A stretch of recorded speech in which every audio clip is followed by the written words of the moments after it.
Hi, I'm Candace Meadows, and I am accredited Triple P provider in Knox County, and I'm going to be doing our tip sheet talk today. Today's tip sheet talk is going to be on showing affection, which is a really exciting one.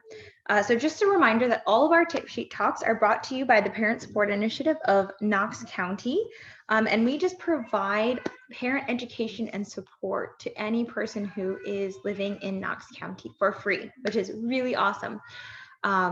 So let's jump right in. If you look at the screen, kind of behind me, well, on the screen, there is a strategy pyramid. And what we're going to be talking about today is in that lower half. So this is hopefully going to be preventing some misbehaviors. So it's actually at the very, very bottom. And that means that this one is something that we can do often that will build a relationship with our child so that we can hopefully prevent a lot of misbehavior. So this strategy is very useful, like I said, with prevention. I think often as parents, we can feel like parenting is a little bit more of like a punishment and reward system. And what can help kind of come away from that and get into a more positive parenting style is to build a really good relationship with our kids. I often think about the times that I've worked for a company that has like a corporate office, which I know a lot of us do. And I think about this idea of if somebody way up from corporate came down and said, "You're doing your job wrong, and this is happening, and that is happening. You have to change this," I'd be like, excuse me, you're not here every day. You don't know. You don't have a relationship with me. You're not, you have no idea what you're talking about, right? That would be like in my head, what might be going on. But if my supervisor, who is there every single day and who deals with the same things that I deal with, comes and says, "Hey, you messed up this paperwork, or you didn't close out correctly," or something along those lines, I'm probably a lot more likely to listen to them because I have a relationship with them, because I know that they're experiencing the things I'm experiencing. They care about my work and about me, maybe even as a person. They might even be friendly with me. And so I'm a little bit more inclined to listen if that relationship is built. And that is really universal to all our relationships, including our relationship with our kids as parents. So if we have a good relationship with them, then we're probably more likely to get a positive response from them. And one way that we can build that relationship is by showing affection. So how can we use this? How can we actually show affection? Well, one of them is really, really typical, right? Hugs and kisses and cuddles and just, loving on our kids. That is a really, really, really typical way to show affection. That's probably best used for smaller children. And once they get a little older, we kind of get into this situation where they're like, "Oh, mom, no, I don't want your hugs," or "Dad, don't kiss me in public," things like that. So what are there some alternatives that we can use? Well, of course, we can do fist bumps, we can do elbows. I know my daughter loves when she wants to play and she doesn't want to hug and kiss. She loves to do like fist bumps and high fives and then elbows. And that is a way that we show affection to each other that might not be always sitting on the couch and just cuddling all the time, which is super fun too. I know it's snowy and cold, and that's a great idea. Like, get some hot cocoa and snuggle. That's also a great way to show affection. So just making sure that we continue to show our children affection, even when they're getting older, even if they want to play, just finding ways to show our affection to our children is really, really important to building our skills. The next thing that's really important with building a relationship with our children is consistency. So it's a lot less about on a snowy, cold day, making sure you get hours and hours of cuddles and hot chocolate, which is super fun. But it's a little bit more like, "Oh, mom, I just tripped and fell and I need somebody to cuddle me because my boo-boo hurts."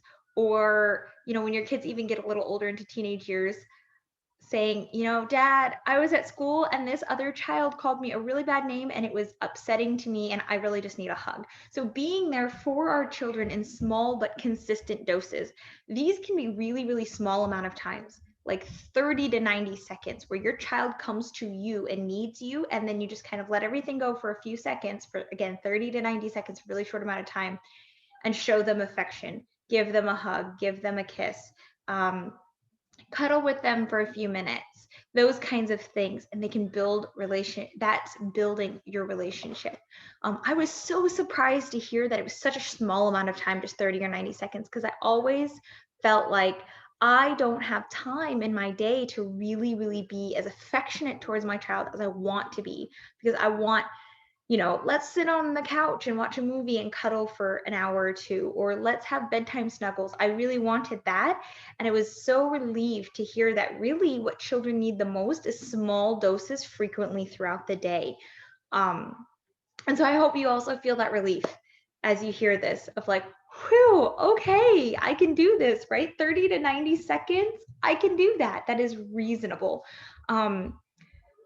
So yeah, just making sure that it's very, very consistent, and most importantly, when your child needs it. So if your child comes up to you and goes, Mom, I'm so sad, or Dad, I'm really hurting, I need a hug, then giving that to them, making sure that you're fulfilling that need. So it's often hard as a parent, particularly right now with so much crazy going on still. It's sometimes hard to feel what success can look like, right? Because I don't know about you guys, but I feel like such a failure sometimes, especially when there's so much crazy in the world. I get to the end of the day and I'm like, I just didn't do what I wanted to do as a parent today. Maybe I yelled too much. Maybe I didn't spend time with him as much as I wanted to. Maybe I was wrapped up in work and school and figuring everything out, and I didn't get the things accomplished I wanted to do. It's really easy to feel like a failure when you aren't at 100% capacity. So what can success look like? Well, perfect success looks like 100% of the stuff done, right? Your children are given all the cuddles and hugs that they want and need and everything else, and our house is clean, and all of our work is done, and all of our kids' schoolwork is done. Okay, if there's any of you perfect parents out there who have done that, please email me. I would like to know. If you haven't, like me, you can get to the end of the day and just feel like there's no way out. Something really helpful to kind of have more realistic expectations on yourself and your family is to think about what success would be like if it wasn't 100% success. And then, can you live with that? Is that okay some days? What about if you have 25% success, 50% success, 75% success? Can we have less than 100% success and still feel accomplished and like we achieved our goals? So what can that look like? So maybe 25% success is that some dishes got done. You got a cuddle with your child before bed and your inbox isn't overflowing. Okay, so that's 25% success. What about 50%? Maybe the dishes and laundry got done. Hey, listen, that feels like more than 50% success to me. that feels like a whole lot of success to me. You can probably hear my child in the background. So what about 75% success? Maybe you get the whole kitchen clean and you get all the bedtime snuggles and your child's in bed by 8. Whew. Man, you are rocking it then. So think about those things that when you're laying in bed at night, think, okay, where was I successful? And where can I maybe use some help? One way that we do that we kind of evaluate ourselves in Triple P as practitioners, I'm going to give you a little insider secret. We ask each other 2 things that have gone well and then 1 thing you would change. And we always do the positive first, always start on a good note. So 2 things that you did well today. Maybe you did finish the dishes. Maybe you made a really, really awesome, healthy meal. Maybe you were able to finish work. Pick 2 things that went well, and then 1 thing that you would change for later. Maybe you didn't get to the laundry, or you wanted to give more cuddles, and then you know what to work on for the next day. If you're thinking in your head, man, that 1 thing I would have just changed today, if anything, is sitting in my child's bed for a few minutes and just reading them a story, then that's what you can work on the next day, and you only have 1 thing to work on.